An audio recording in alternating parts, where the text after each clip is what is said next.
আমি সেদিন হসপিটাল থেকে ফিরে আসার পর ভালো করে ঘুমোতে পারিনি। আমার বারবার মনে হচ্ছিল যে আমি তোমার অন্যায়গুলোকে সমর্থন করে যাচ্ছি। তুমি একটার পর একটা অন্যায় করছো, আর আমি অন্ধের মতন সেগুলোকেই সমর্থন করে যাচ্ছি। ভালো মন্দ বিচার করছি না। এরকম যে আমি আগে করিনি তা নয়, করেছি। কিন্তু কি জানো তো, বয়স বাড়ছে তো, সেই সঙ্গে বোধহয় আমার অন্তরের দৃষ্টিও খুলে যাচ্ছে,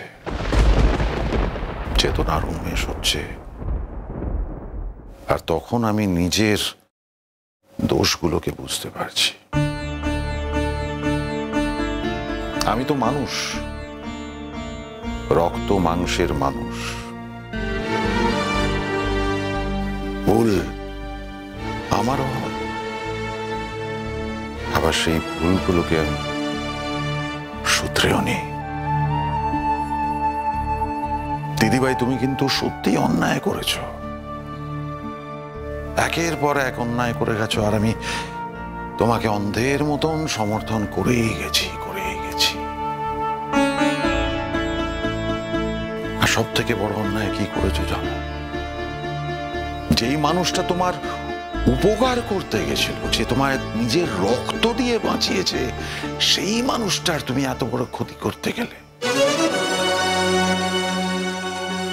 কি পেলে দিদিভাই? তোমার জীবনের সব থেকে বড় ক্ষতিটা হয়ে যাচ্ছিল। তুমি তোমার স্বামীকে হারাতে বসেছিলে।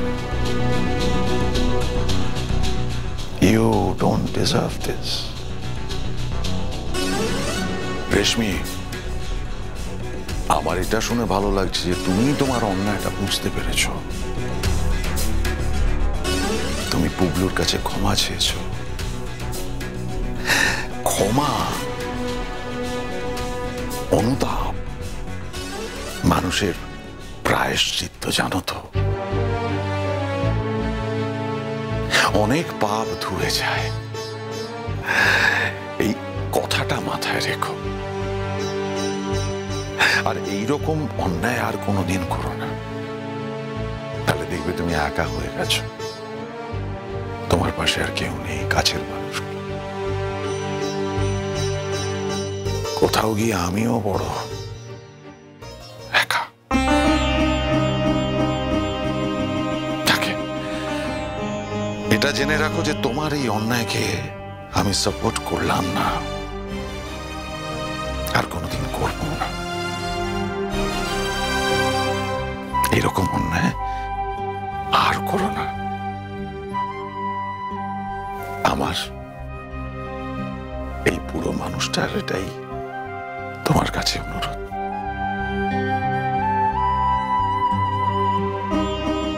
সকলে খুব ভালো থাকো, এটাই আমি অন্তর থেকে চাই।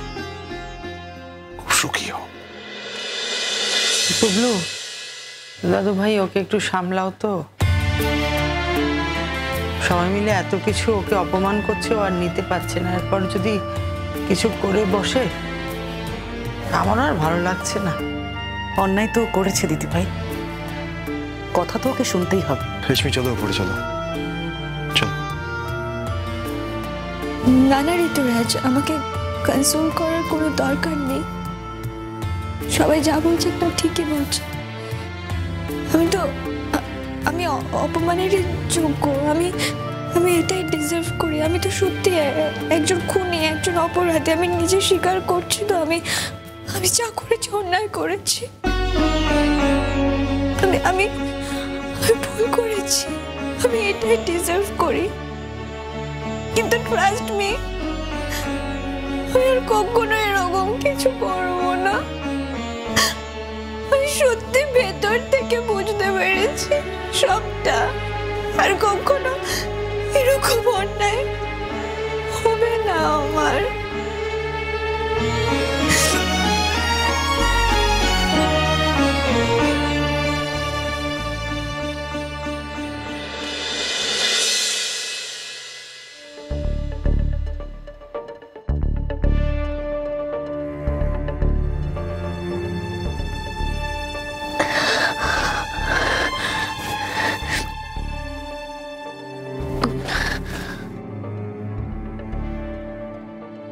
রেশমি,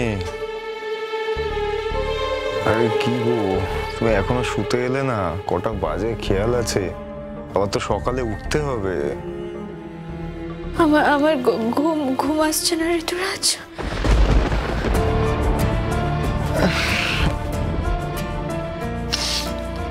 রেশমি শোনো না, বলছি সকালে উঠে আমরা কথাবার্তাগুলো বলি। বিশ্বাস করো না, শরীর এখনো অতটা ভালো হয়নি, মানে ঘুমে না চোখটা ভেঙে আসছে। কাকপক্ষেও ঘুমিয়ে পড়েছে, আমরা জেগে গেছি। কেন ঘুম আসছে না জিজ্ঞেস করলে না তো? নাকি সত্যি বুঝতে পারছো না? বুঝতে পেরেছি, আমি জানি পুরো ব্যাপারটা রেশমি। আমি জানি তুমি কেয়ারফুলের কথায় খুবই আঘাত পেয়েছো, আমারও খারাপ লেগেছে। কিন্তু একবার ভেবে দেখো, ওদেরও যা মানসিক কন্ডিশন হয়েছে এটা শোনার পরে, এরকম ভাবে তো ওদের মুখ বন্ধ করতে পারবে না তুমি, না আমি পারবো। ওরা তো কষ্ট পেয়েছে। হ্যাঁ কি হবে, ম্যাক্সিমাম রাস্তায় বেরোলে হয়তো পাড়ার লোক চেয়ে থাকবে, এটাই তো। ঠিক আছে, কদিন পরে বুঝতে পারবে তারাও যে হয়ে গেছে অন্যায়। আস্তে আস্তে সবাই সবটা ভুলে যাবে, কদিনের বিষয়।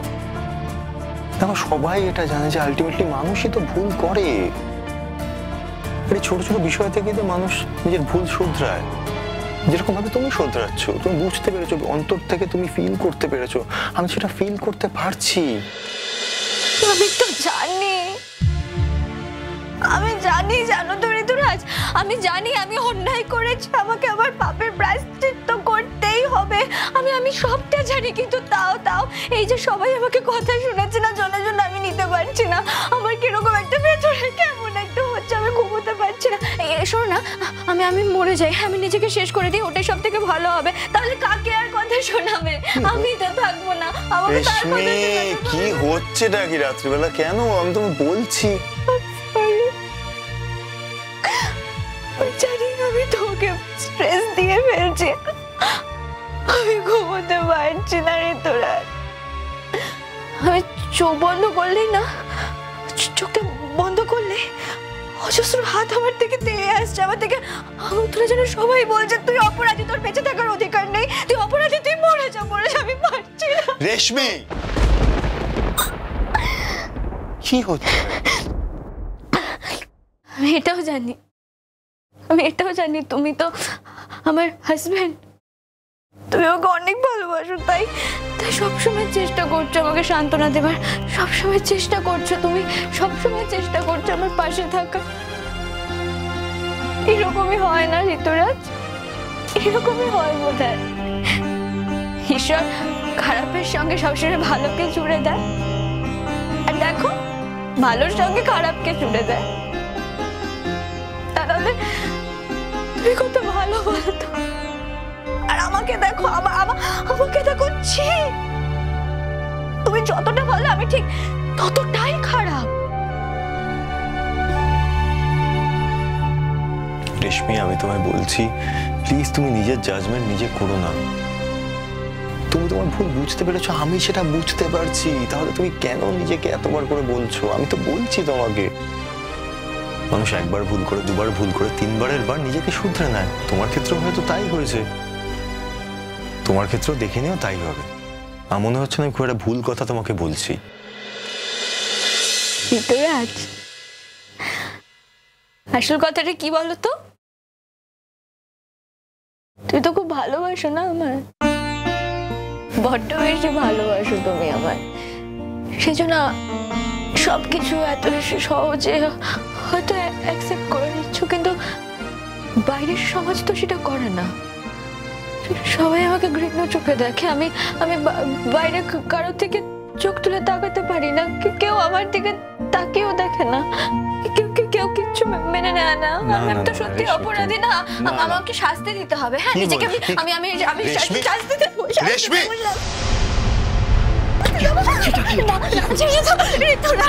ঋতুরাজ প্লিজ ছেড়ে দাও, আমি পারছি না, আমাকে মুক্তি দাও, আমি নিজেকে শেষ করে দিতে চাই। তাহলে তুমি আমাকে শেষ করে দাও।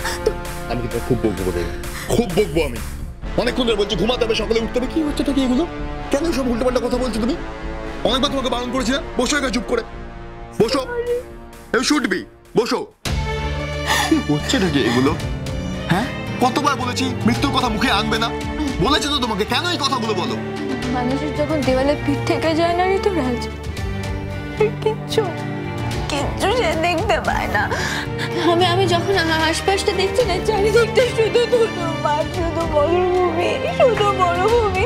আমার জীবনে আর কিচ্ছু নেই। মৃত্যু একমাত্র আমার শেষ পথ। আমার কিচ্ছু নেই। চুপ করে বসো এখানে, চুপ। Please please please. মাথা ছুঁয়ে কথা দাও, মাথা ছুঁয়ে কথা দাও। এই কথা তুমি কোনোদিন বলবে না। মৃত্যুর কথা তোমার মুখে যেন আমি আর এরপরে কোনোদিন না শুনি। আমি না চাই না, জানো, আমি বলতে চাই। আমি চেষ্টা করি নিজেকে একটু ঠিক রাখার, আমি চেষ্টা করি নিজেকে শান্ত রাখার, কিন্তু আমি পারি না। আমার খুব অস্বস্তি হয়, মাথার ভেতরটা নাকি কেমন একটা হয়। আমি পারি না। রেশমি, শান্ত, আমার কথা শোনো, আমার কথাটা শোনো।